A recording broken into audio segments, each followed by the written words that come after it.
My name is the Artsy Sister, and today I wanted to talk about Carnival and subsequently Mardi Gras because people act like they're different, but Mardi Gras is just the last day of Carnival because Carnival happens, it's like a whole season of just parade floats and people fooling around.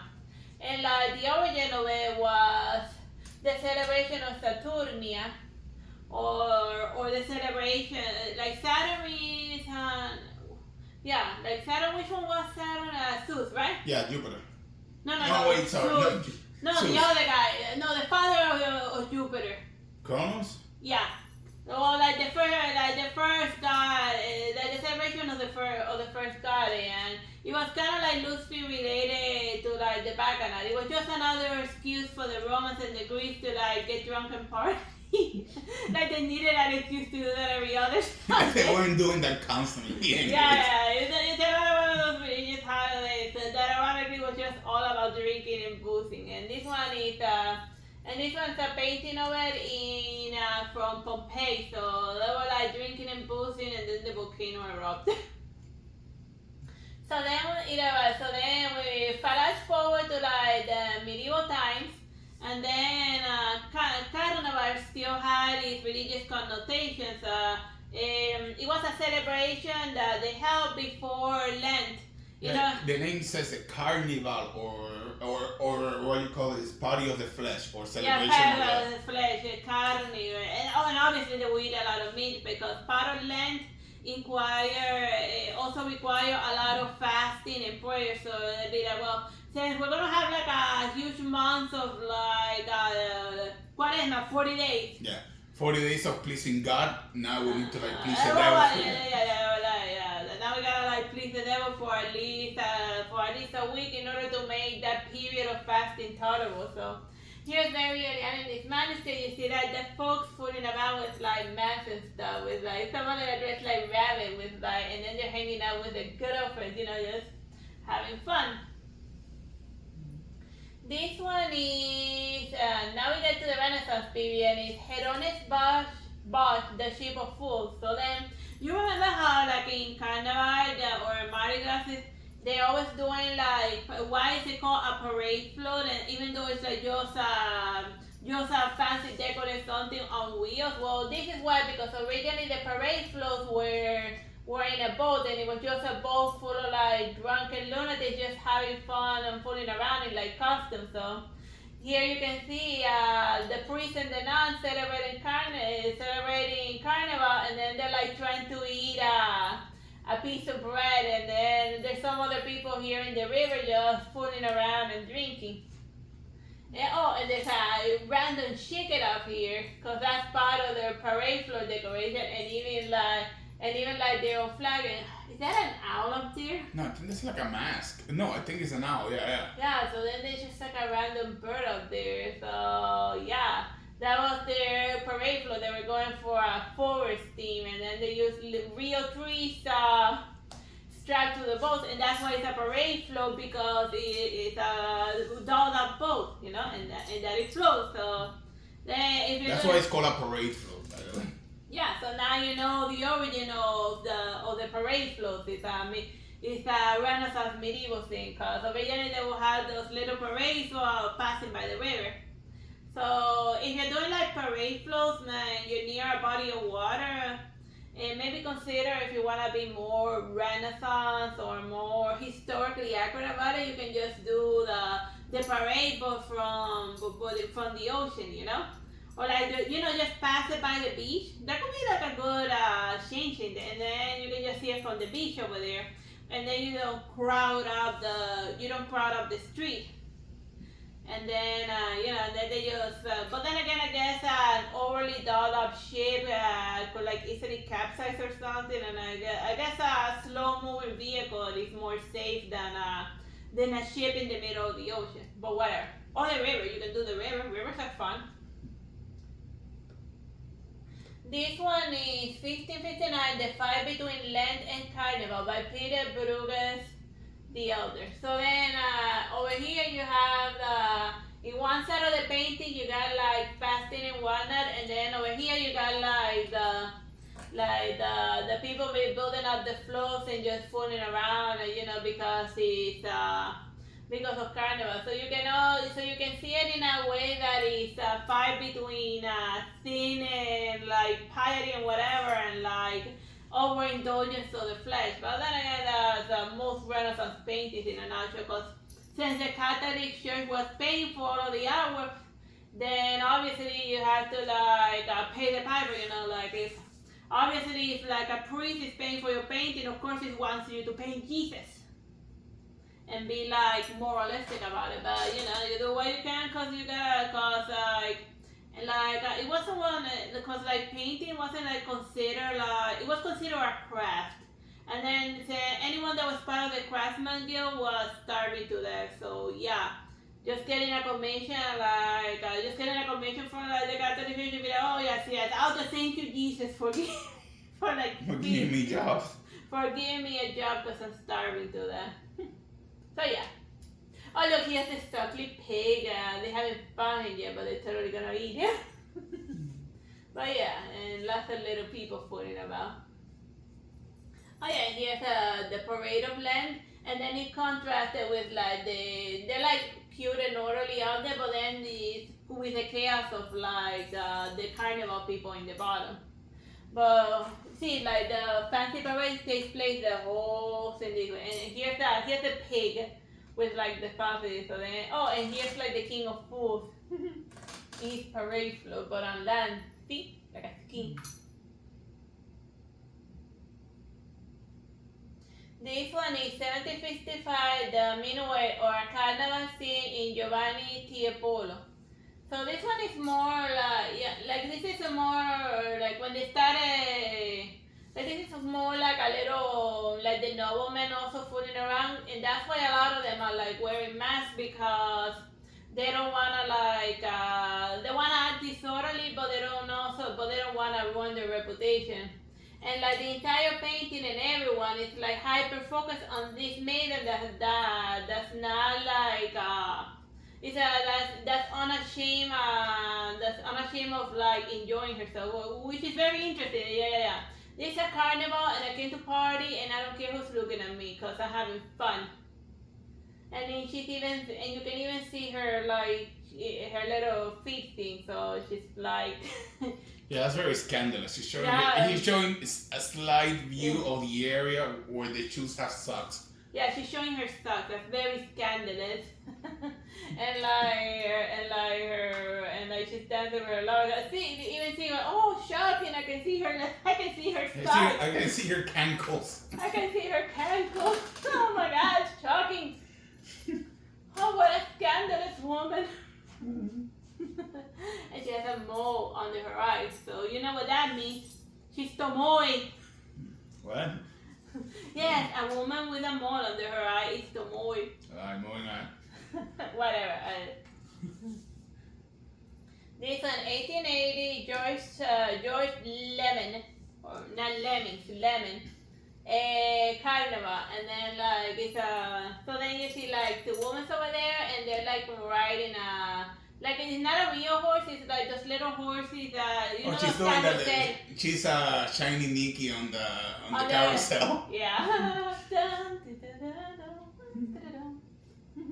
So yeah, she's just having fun there, because it's like fake horses. And then there's like a band there, so it's a carousel, but it's more like a carousel of a parade float, because with the musician, obviously they're just passing by and looking cute, because they're part of the show. This was a watercolor, 1884, Roman Carnival by Vasily Surikov. Like most of the carnival stuff, you see them like the paintings of a carnival. They're more commonly seen as you get closer to modern times, because it wasn't a subject matter that the Catholic Church liked to pay for. Like we only saw the one with Lent fighting with Carnival, because it was the Catholic Church shaming people for all of the fun that they were having during Carnival. I wonder if any Brazilian painters painted Carnival in Brazil. Yeah, maybe, well, possibly, but it's just very hard to dig up like art pieces from like literally anywhere else, because like I don't know, maybe they gotta like upload them online, or I don't know. I just get, or maybe I gotta like do a Spanish search for stuff. Yeah, it's weird that how difficult they are to find when it's not a European art.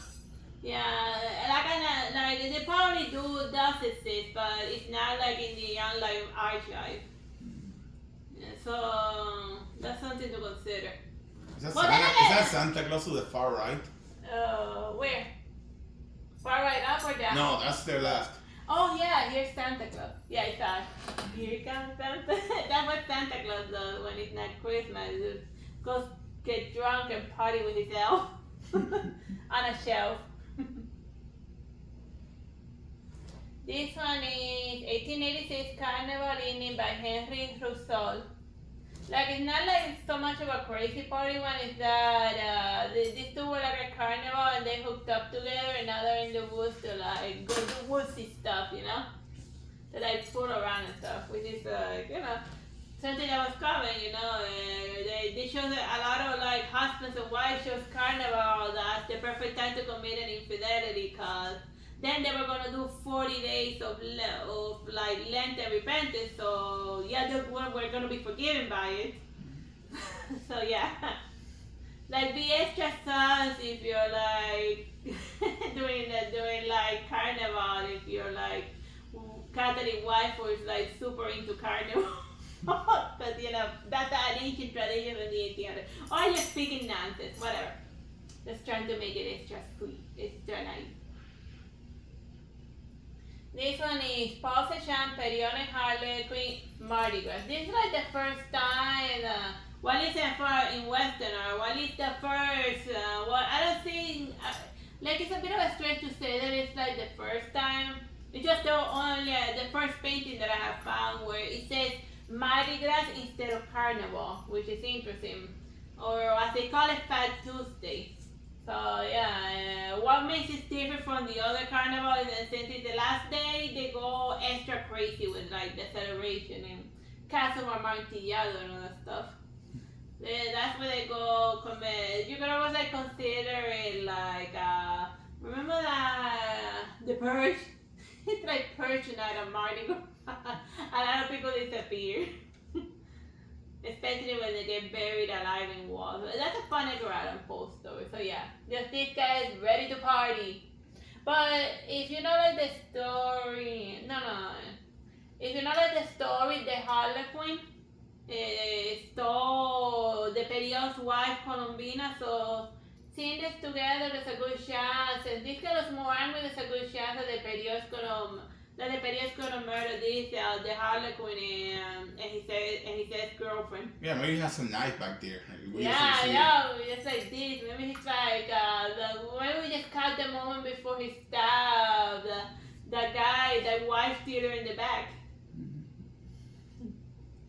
So yeah, it almost looks like a murder. That just I said, yeah, I stole your wife. Like, Still this. Remember that one? Alright, this is 1896 Dancing Floor by Carlotta Bonecase. Sounds like a Japanese name. The Case part, that is. Chimakase, remember? From Naturally. Yeah. Alright. Oh yeah, this is a parade floor with like a cool hummingbird at the top, and then the people dress like. It's like a hummingbird dragon. Yeah. No, he has a hummingbird peacock or something. It's just a crazy parade floor. So then it's a sketch that somebody made of a parade floor that was running around in one Mardi Gras day. So yeah, it's just crazy. Well, yeah, I guess you could say it's the earliest rendition of a Ninja Turtle. Or a kappa. Or a kappa. With parrot folks. See, this is how the sirens would look like in the book and stuff. They're funny parrot people. This one is Mardi Gras on the Boulevard by Camille Pizarro. So the parade is like happening here in the middle, but if you look at it from up close, you just see a bunch of dabs and stuff. But it's an impressionist painting. That's all you're gonna get, little dabs. So it gives you like a wide, far away. So like gives you the impression of just how big of a scope it is, but you don't get any like details or whatever, like floats and whatnot. But you can see that there's a lot of parade floats all the way on the back, even though they're technically parade carts.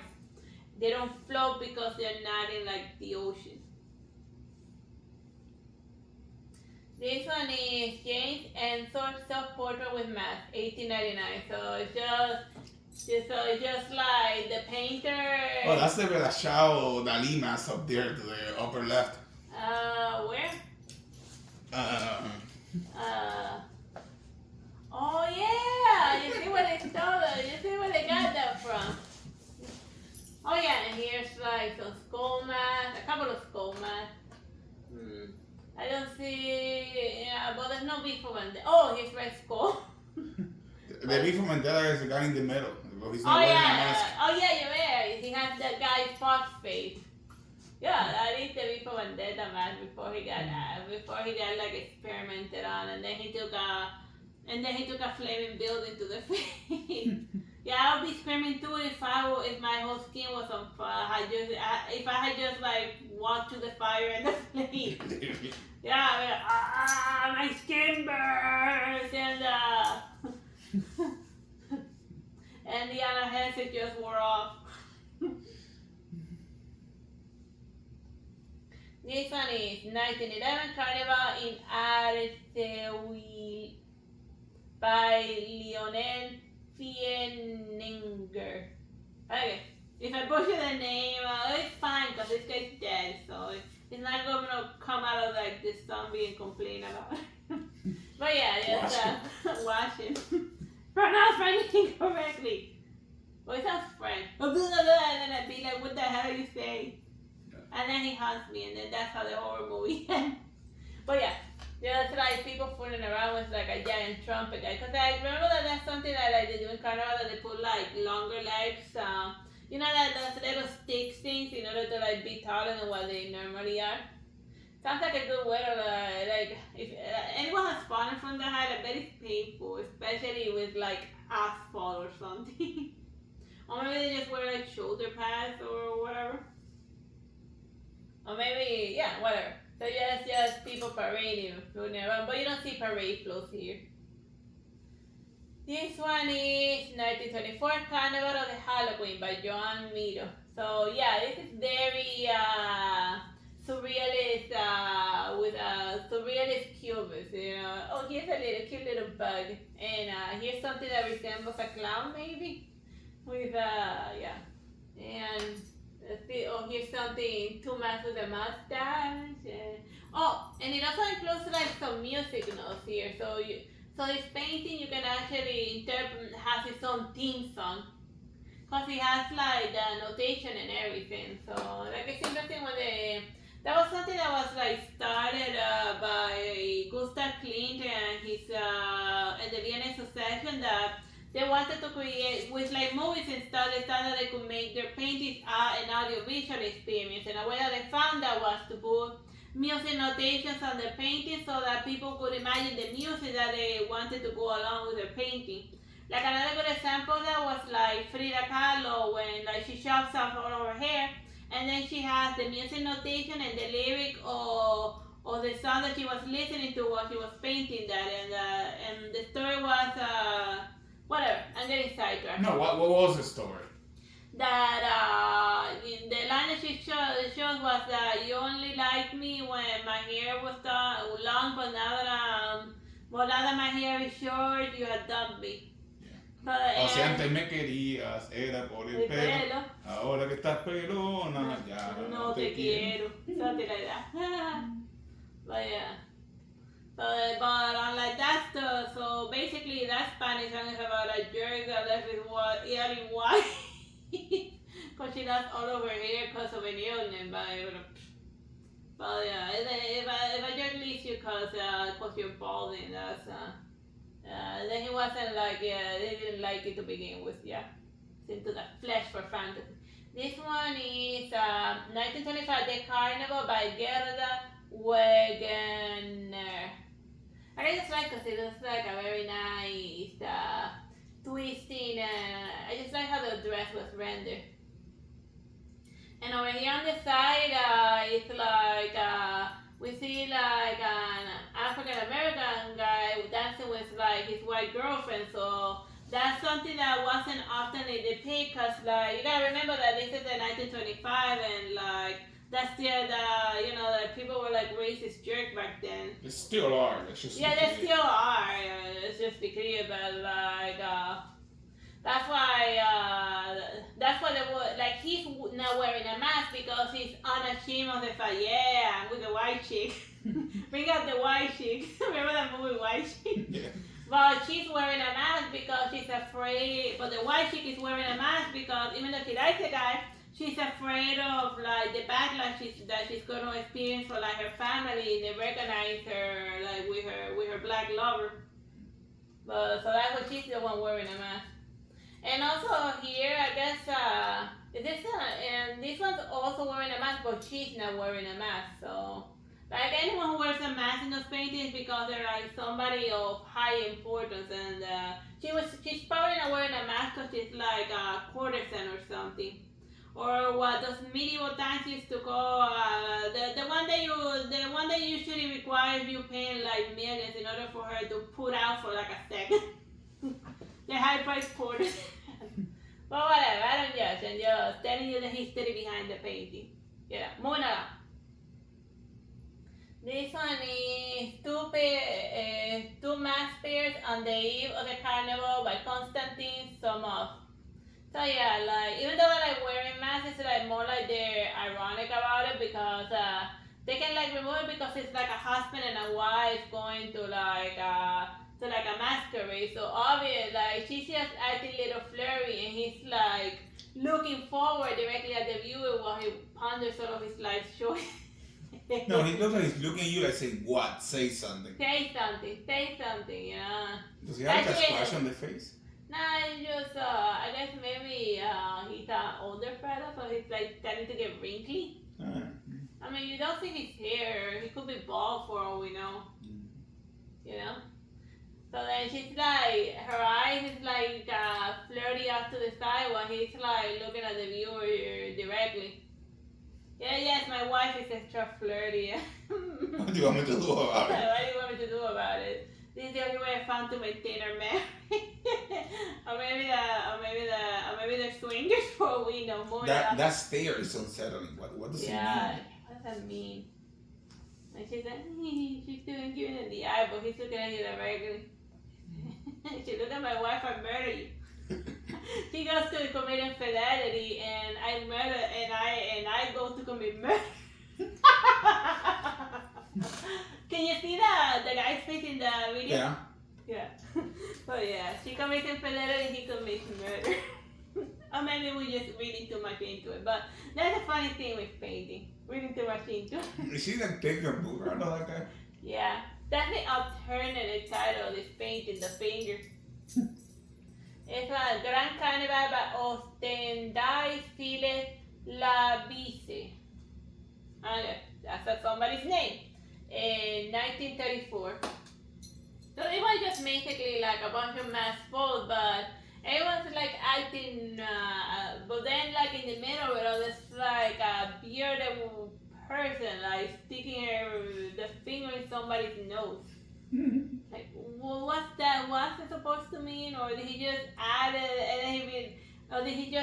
there in order to cause controversy? So if he just added there to get people to ask questions, congratulations, you got people asking questions. Or maybe it's like that episode of Jojo. It's still right? Yeah. Of Jojo where the psychic kid tells Horse to stick his fingers in point at his nose in order to prevent a terrible fortune. So then maybe that's what he's doing. Maybe he's actually told him, you gotta stick your finger in that guy's nose, otherwise you're not getting laid tonight. And then he'll be like, okay, I'm not gonna question it, I'm just gonna go with it. But yeah, that's just crazy weird psychics for you. Like, I wonder if there's like a psychic out there that stole one of her clients to do like something hilariously stupid just to laugh while you see him do it. You know, just like a troll or something. Probably. Maybe I'm just talking what I would do if I was like a jerk psychic person. This one, 1958, by Fernand Leger, the Grand Parade with red background. So just, a parade float of folks over there just pulling around. That's a mosaic, right? Yeah, that's a mosaic. You see, I don't know if you can see it from up close, but that's like little tiles, which is very nice. So full of spice. And then in the middle, him carrying like his woman. Just people fooling around and stuff. But because people like think that you gotta like paint everything, but black and white also has its own nice visual aesthetic, you know. And then the red background. I guess adding a red background just makes the black and white stick out more. It looks nice. It's a color combination that is worth considering. And we're going full circle. Happy Carnival, happy Mardi Gras. Don't commit murder, don't like hurt people, and just have fun, but don't hurt anyone. Bye bye and God bless.